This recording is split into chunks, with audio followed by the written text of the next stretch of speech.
খুব সহজ কাৰোবাক এৰি আগুৱাই যোৱাটো।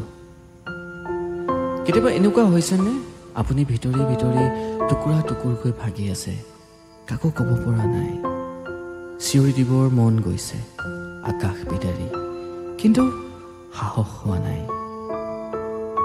তেনেকুৱাতে কোনোবাই সুধিছে, কি খবৰ, ভালনে?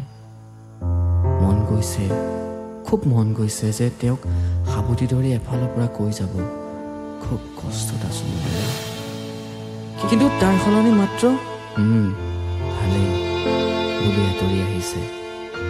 উশাহবোৰ ঘূৰি নাহিব যেন অনুভৱ হৈছে।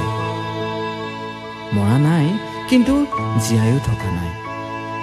চাৰিওফালৰ পৃথিৱীখন যেন আচৰিত ধৰণে সলনি হ'ব ধৰিছে, আপোনাক এৰি যেন সকলো আগবাঢ়ি গৈছে। এই যে ৰৈ যোৱা ভয়টো, চিনাকিবোৰ অচিনাকি হোৱা সময়টো, তাতে আমি জীৱনটোৰ খুব নীলাচ নাঙঠ ৰূপ এটা দেখোঁ। আমি কান্দো